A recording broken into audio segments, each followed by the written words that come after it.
Last Monday तक जो आखिरी सोमवारी रहा उस तक कुल 33,87,156 श्रद्धालुओं ने बाबा पे जलाभिषेक किया है। पिछले सप्ताह तक ये फिगर 29 लाख का फिगर था। इसमें सीधे दर्शन के माध्यम से जो कुल हमारे यहाँ पे श्रद्धालुओं के स्तर से जलापन किया गया है वो है 75,486 का फिगर, और जो कि पिछले सप्ताह में ये फिगर 66,933 था। कुल आय जो प्राप्त हुई है बाबा मंदिर में वो है 3,73,45,000। हम लोगों का मुख्य जो उद्देश्य है वो है भारी संख्या में जो श्रद्धालु बाबा मंदिर में जलाभिषेक करना आ रहे हैं उनकी सुरक्षा मुहैया करवाना और उनको एक सुरक्षित माहौल में बाबा के दर्शन करवाना, ताकि जब वो बाबा के मंदिर प्रांगण तक पहुँचे, बहुत थके हुए होते हैं कांवड़िया, लंबे रास्ते से आ रहे होते हैं, और इस पूरे रास्ते में हमारे स्तर से उनको स्वास्थ्य सेवाएं प्रदान की जाती हैं, ताकि अगर उनको किसी भी प्रकार की समस्या हुई है, कोई इंजरी हुई है, उसको हम लोग ट्रीट कर सकें। उनका मनोबल बनाए रखने के लिए उनको विभिन्न प्रकार के सांस्कृतिक कार्यक्रम जो हैं वो दिखाए जाते हैं। उनके आराम के लिए विभिन्न स्तरों पे कैंप्स बनाए गए हैं। खजूरिया पथ की बात करें, जो कांवड़िया पथ है, वहाँ पे हमारा एक सबसे बड़ा कैंप है जहाँ पे कि 10,000 क्षमता है उसकी। कुछ प्राइवेट संस्थाओं के द्वारा भी सहयोग प्रदान किया जाता है, कैंप्स बनाए जाते हैं, जलापन की व्यवस्था की जाती है। और इसी कड़ी में एक और जो मुख्य बिंदु है वो है कि अगर किसी कांवड़िया को कोई समस्या हो जाती है तो उनके लिए हमने एम्बुलेंस की व्यवस्था की है। महिला जो श्रद्धालु आ रहे हैं उनके लिए भी सैनिटरी पैड्स उपलब्ध कराए गए हैं। उनके लिए अलग स्पेस डिमार्क की गई है जहाँ पे कि वो अपने बच्चों का ख्याल रख सकती हैं, अपना ख्याल रख सकती हैं। तो जिला प्रशासन के स्तर से जेंडर सेंसिटिविटी को बढ़ाने का भी ये प्रयास है, जेंडर इक्वालिटी को ध्यान में रखा गया है। और मुख्यतः हम लोग पूरे मेला क्षेत्र की सुरक्षा हेतु उस पर नज़र रख रहे हैं।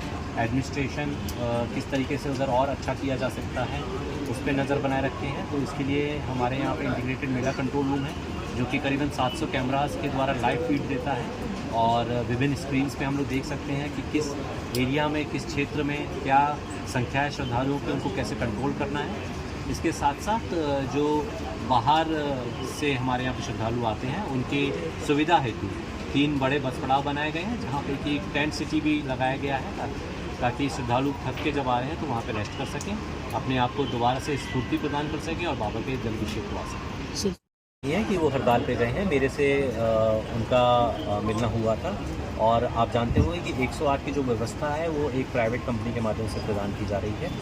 इस व्यवस्था को सुचारू रूप से चलाने के लिए सरकार के स्तर से NHM के माध्यम से इनका इंस्पेक्शन किया जाता है जो एम्बुलेंसेस हैं, और एम्बुलेंसेस में जो मिनिमम सेवाएं उनको प्रदान करनी है उसकी पूरी चेकलिस्ट है। वो जब चेकलिस्ट सही पाई जाती है उसके बाद ही भुगतान किया जाता है। अदरवाइज़ जो वेंडर हैं उनको ये नहीं लगना चाहिए कि वो सब स्टैंडर्ड सर्विसेज प्रदान करेंगे। मरीजों की स्वास्थ्य से अगर खिलवाड़ होगा तो भी उनको पेमेंट होता रहेगा।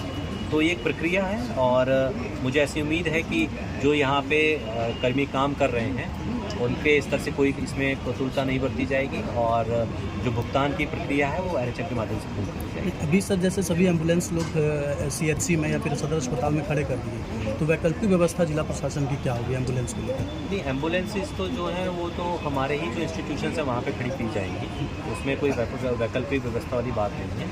जी हाँ, ये ज़रूर बात है कि अगर हमको ऐसा लगता है कि हमारे जो स्वास्थ्यकर्मियों की संख्या में कुछ प्रॉब्लम आएगी, कमी आएगी, तो उसके लिए हम लोग विकल्प खोजेंगे। देयर आर ऑलवेज मीन्स कि हम लोग जो आउटसोर्सिंग एजेंसीज हैं उनसे भी ले सकते हैं। जिला प्रशासन स्वयं सक्षम है, मंदिर प्रशासन स्वयं सक्षम है कि हम लोग चाहें तो आउटसोर्सिंग के बेसिस पे कर्मियों को ले सकते हैं ताकि श्रद्धालुओं को कमी हो। स्टैटिस्टिकल फिगर आपके पास है ही, बट जो हम लोग रूट लाइनिंग में फोर्सेस लगाए हैं पिछले सालों के अनुपात में बहुत ज़्यादा है। हम लोग इस तरह से सेक्टरल फोर्सेस लगाए हैं ताकि कांवड़ियों को खासकर जब हम लोग रूट यहाँ दुम्मा गेट के बाद आते हैं और हम लोग उनको स्पाइरल्स में जब डालते हैं तो मेनली उनका जब उनको बैठाया जाता है और बैठाने के बाद जब फिर हम लोग कोशिश करते हैं लगातार, आप देखे ही होंगे कि हर सेक्टर में फोर्सेस भरे हुए उसको बीट से बांटते हैं ताकि श्रद्धालु को जब हम लोग जगाएँ और उठाएँ, स्टैम्पीड नहीं। इसका हम लोग विशेष ध्यान है तो श्रद्धालु सो नहीं जाए ताकि उठाते समय फिर वो मुश्किल। जहाँ तक और सुरक्षा की बात है, हम लोग का खास फोकस मंदिर परिसर के अंदर में भी है कि हम लोग प्लेन सिविल क्लोथ्स में, मफ्ती में काफ़ी लोग को अपना रखे हुए हैं और वो बस उनका एक ही काम है कि श्रद्धालुओं के भेष में वो भी हैं, बट उनका काम जल चढ़ाना नहीं है, बस वो उनका काम है जो जल चढ़ा रहे हैं उनको देखना और उनकी सिक्योरिटी को देखना। तो इसका काफ़ी अच्छा रिजल्ट्स आया है। पिछले सप्ताह में एक भी पिक पॉकेटिंग इंसिडेंट नहीं हुआ। कितने कर्मियों को सर सम्मानित किया गया?